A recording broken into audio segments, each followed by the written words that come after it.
Mbacke laa tudd sant Seye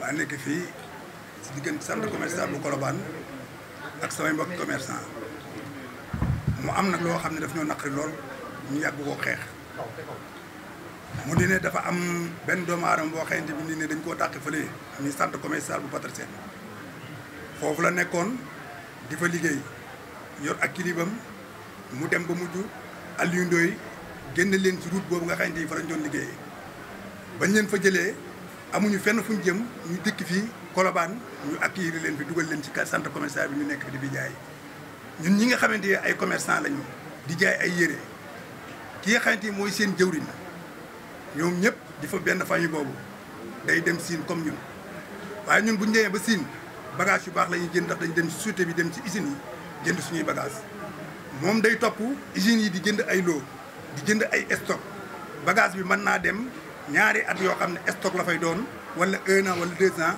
bu dikkee lu mu fay ñu kuule ko bagage boobu mu dugal ko ci conteneur am indi ko fii bu dikkee yor ay booyam kenn ku si nekk guddi boo xëyee mu di jël ay saaku dugal la ci bagage yi ñu indi ko fii ci biir centre commercial bu Colobane di ko fi wanteer ñun nag li ñuy xeex mbedd mi mbeddum buur la intérêt suñu waaye fii nga xam ne centre commercial la bu Colobane mi centre privé ñu jënd suñuy magasin ci xaalis bu seer di dem di jëndi ay bagage di ko indi ñun ñëpp ñoo bokk lu ñuy jaay wenn kenn ku nekk sa wërsëg ngay jot bu fekkoonte ni bi ñoom dañoo yor ay place di jaay comme ñun intéressé wuñu ndax ñun ñii taxaw di wax di xeex bii ñoo bokk lu ñuy jaay waaye kenn ku nekk boo xëyee di nga jaay ndax di nga jot sa wërsëg waaye nag bu amee doomu aadama boo xam ne ñun bu ñu demee jënd foofu ba Siin dem ba jënd Siin jënd fa ab jin mu dikk ñu 4000 francs moom la mu koy dikk mutul 2000 francs mu dikk indi ko fii ndax ab ñun jin bu bees lañu jënd moom mu dem di jënd ay stock bu dikkee fii jox ko booy ñu koy jaay 3000 buñ dikkee taxaw naan borom magasin li ñuy jaay 5000 bu ngeen dikkee ma jaay leen ko 3000 dem ba ñun mënatuñoo jaay lu nekk nag dugg nañ ci ba mujj ñu def suñu délégation dikk ci kee xayante bi nii na maanaam mooy délégué bi ñu waxtaan ci moom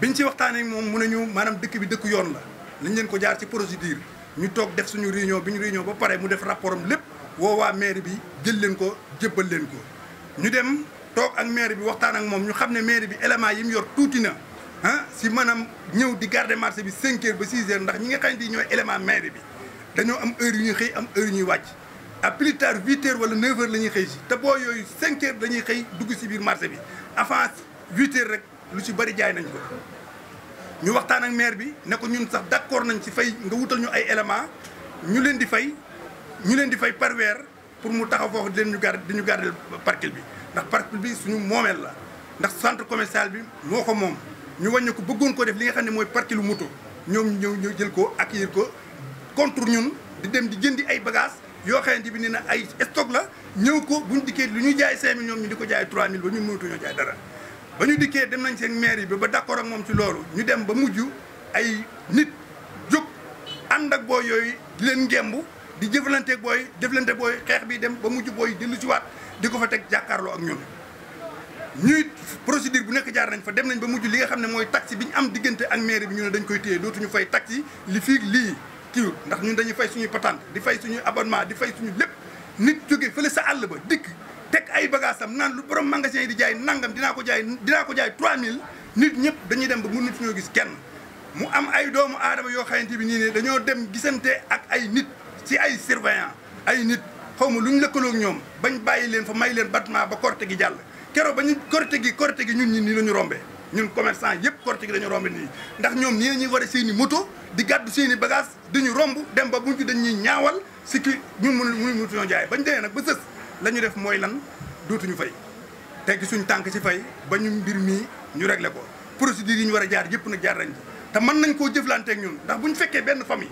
boo xamante ni 5 lañ wala 6 wala 7 ñun bañ a wàcc loi la waaye bu ñu xëyee ñun borom place yi dikk taxaw sa parking ba jëflanteeg ak ñoom kenn du ko fa teg waaye nag li tax defuñu ko mun ko dañoo jóge jaar ci ay procédure jaar ci loi ba pare bu ñu demee nag ba àdduna bépp yëg ko gouverneur yëg ko préfet yëg ko ñëpp yëg ko bu ñu seetaanee ëllëg lu xew fii ci Colobane ci ñoom la.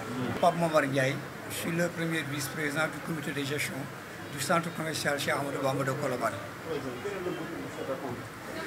L'objectif de sa rencontre, on avait eu des problèmes. Vous avez entendu en travers les médias, il y a certains riverains qui étaient dans le marché, dans l'anarchie, qui voulaient faire leur forcing pour essayer d'intimider des gens, pour qu'ils puissent parvenir à faire un sale boulot au détriment des commerçants du marché. Le comité est là pour sécuriser tout acteur qui travaille dans ce marché. Nous portons garant pour essayer de les protéger. Lorsque nous avons vu ces gosses-là vers le Ramadan, le maire a dit, après le Ramadan, vous pouvez sortir dans le marché. Mais après le Ramadan, ils ont fait une forcing. Hier, ils sont venus, ils ont insulté toute la ville, tout, pour essayer de créer une bagarre. Mais ici, il n'y a que des responsables. Nous sommes vaccinés et mûrs.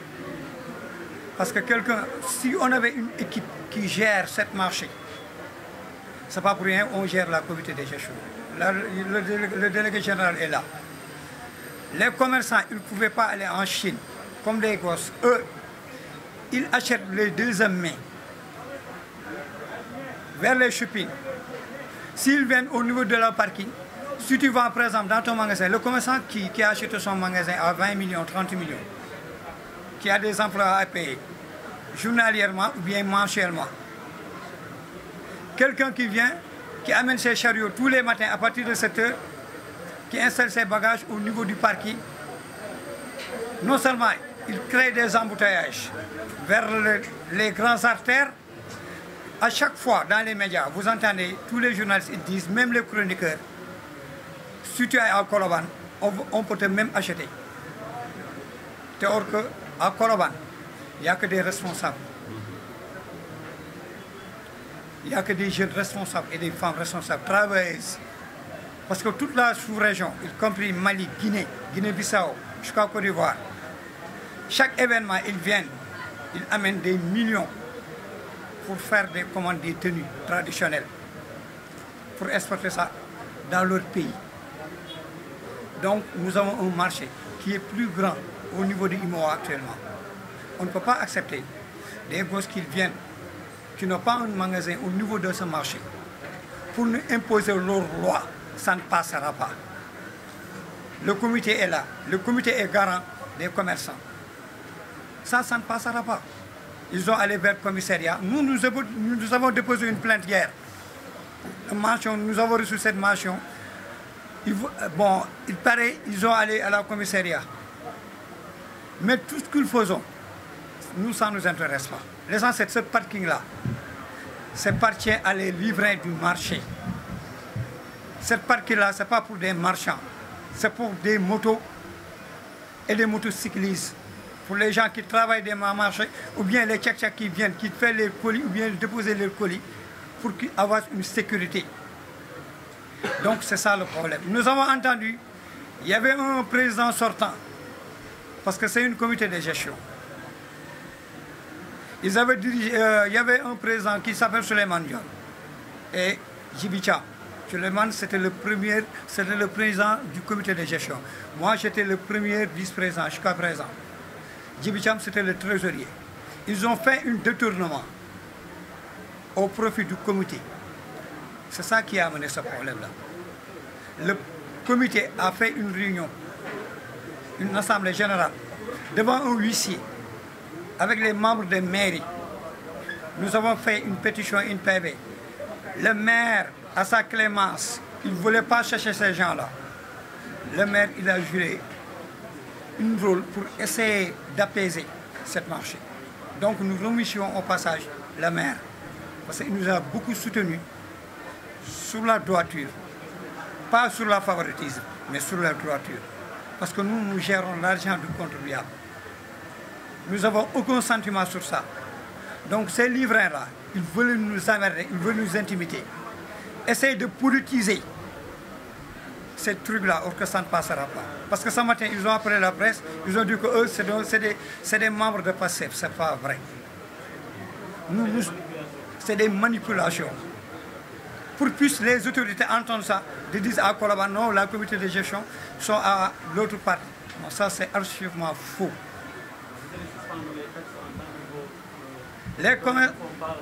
Évidemment, les commerçants, ils ont gardé leur taxe municipale qu'ils payent. Depuis 3 mois, ils ont bloqué ça. Mais c'est normal, jusqu'à nouvel ordre. Donc c'est ça le problème. L'objectif du point de presse, c'est ça seulement. nous voulons éclairer l'opinion nationale et internationale pour qu'ils sachent qu'à Colobane, il n'y a rien à Colobane. Nous travaillons. Vous avez vu même, vous êtes des journalistes. Il y a la paix ici. Est-ce qu'il y a des problèmes ici à Colobane? Mais on ne peut pas laisser des gosses qui nous perturbent, qui font ce qu'ils veulent. Ça ne marchera pas. Ça ne marchera pas, ça ne marchera pas. Non, évidemment, nous avons contacté le délégué général à parler avec le préfet. Ça fait longtemps, même hier, il a parlé avec le préfet. Le préfet, il avait dit qu'il va venir aujourd'hui, mais on ne l'a pas encore vu. Donc, ce comité-là est souverain. Nous sommes élus par suffrage. Nous ne sommes pas dans l'informel. Nous travaillons pour le marché. Nous sommes sous le tutelle du maire. Mais c'est nous les commerçants qui nous ont donné une confiance pour qu'on puisse gérer ce marché. On va gérer ce marché convenablement, sans favoritisme.